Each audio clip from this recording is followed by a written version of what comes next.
The Convent Free from Care by Anna Cogswell Tyler.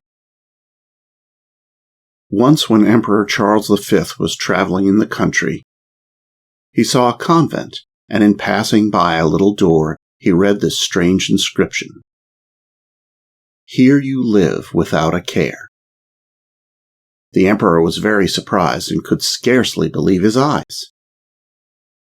"It seems to me an impossibility," he thought. "Does someone really exist on earth who is free from care? As emperor, I am overwhelmed with troubles, while here in this convent, which is a little kingdom in itself, one would have nothing to worry about. I cannot believe it." Immediately on setting foot in the village inn, the emperor sent the hostess to fetch the abbot of this singular convent.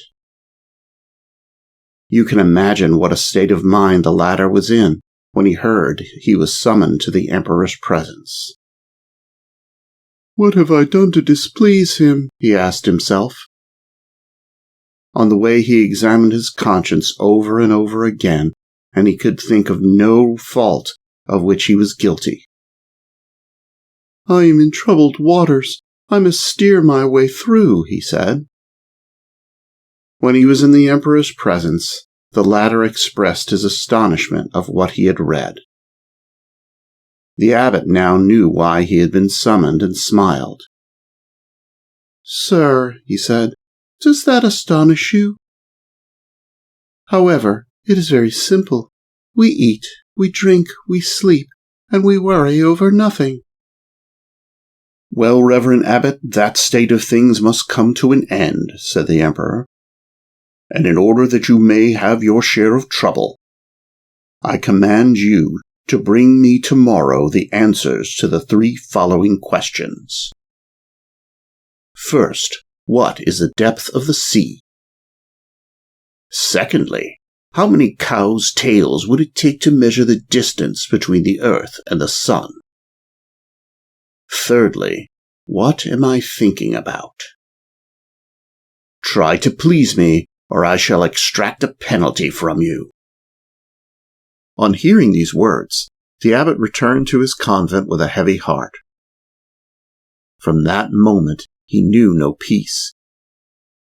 He cudgelled his brains as to what answer he could make to the emperor. When the little bell of the abbey rang, summoning the monks to prayer and chapel, the abbot continued to pace his garden. He was so deep in thought that he was quite oblivious of what was taking place around him. Even if a thunderbolt had fallen at his feet, he would not have noticed it. "What a horrible thing," he thought. "Is it possible that such a misfortune has overtaken me? I cannot possibly answer. Who can save the situation? Perhaps our shepherd could. He has a very lively imagination. But talk of the devil!" At that identical moment, the shepherd appeared, leading his flock. He was very surprised to see the abbot, who was always without a care, meditating in solitude. What could have happened? Without more ado, he went to him and asked him what was troubling him so deeply. "Yes, I deserve to be pitied," said the abbot, and he told him what had happened.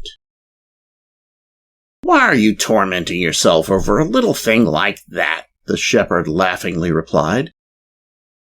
"Leave it to me and all will be well. Tomorrow I will come here and dress myself in your robe, and I will turn the tables on him."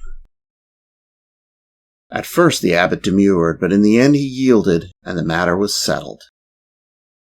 The next day the shepherd went boldly to find the emperor. "Well, Reverend Abbot," the emperor said serenely, "have you found out the answers?" "Yes, certainly, sire." "Speak, I am listening." "Sire, the sea is as deep as a stone's throw. To measure the distance between the earth and the sun, You need only one cow's tail, if it is long enough. Do you wish to know, sire, what you are thinking?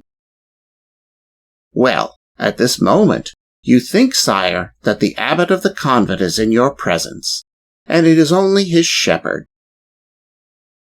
The emperor laughed so heartily that if he has not stopped laughing, he is laughing still.